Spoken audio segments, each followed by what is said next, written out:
Jõulude ning uue aasta vaheline aeg on päris kindlasti see aeg, kus lisaks muudele asjatoimetustele astutakse ka sisse vanade tuttavate juurde, et soovida nendele head vana aasta lõppu ning veel paremat uut aastat.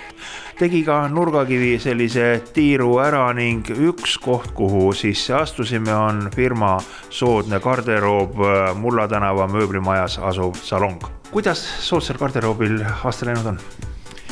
Lõppev aasta oli meie jaoks üldiselt väga edukas aasta. Meie müügimaht kasvas 30% umbes. Me kolisime uutesse tootmisruumidesse. Tootmisruumid võimaldavad meil ka nüüd tootmismahtu suurendada. Meie põhitoodanguks on garderoobikapid ja liuguksed. Lisaks teeme eritellimusmööblit, kontorilaudasid, raamaturiiuleid, aga valdav osa on 70-80% on liugustega kapid. Pakume erinevaid sisulahendusi, erinevaid materjale seal liuguste sees, siis ütleme klaase, peegleid, laminaate, bambust, naturaalspooni. Tänapäeval kõrgläigi on jälle moodi läinud, see on meie valikus kindlasti saadaval. Pidevalt meie materjali valik täieneb iga aastaga jälle mingi uue materjali võrra. Salonge on teil Tallinnas 2?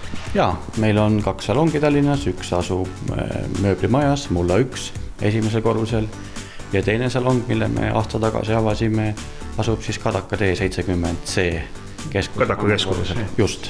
Kuidas see nimi ja garderoobi hind, need käivad ikka kokku ka? Jah, ikka otse loomulikult.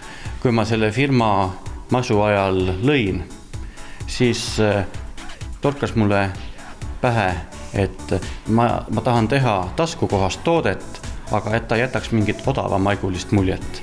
Ja tänu sellele meil sündiski nimi Soodne garderoob, sest soodne ei tähenda kindlasti mitte, et oleks odav, ebakvaliteetne. Me pakume kvaliteetset toodet taskukohasema hinnaga kui mõned teised ettevõtted. Külastage meie veebilehekülge soodnegarderoob.ee, sealt saate esitada hinnapäringuid, teile müügikonsultandid vastavad, teeme teile hinnapakkumise, teeme tootmisjoonised. Ja siis, kui kõik on kinnitatud, läheb kõik tehasesse, läheb tootmisesse. Kui pikk see protsess on nüüd mõttest, tellimise esitusest kuni valmis saamiseni? No protsess nüüd sõltub sellest, kui suure objektiga on tegemist, et mõni kortermaja projekt, mida me teeme, see protsess hakkab võib-olla suvel, lõpeb talvel, kui kõik saab kinnitatud, ütleme bürokraatega. Aga tavaerakliendi puhul on protsess kuskil, ütleme, kuu kuni 1,5.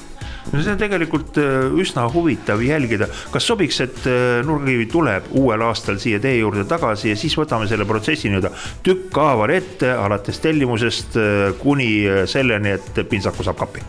Jah, põhimõtteliselt küll, ootan teid meeleldi, et siis vaatame üle, kuidas protsessid käivad, mõõtmisel, paigaldusel ja on kõik läbi vaadatud.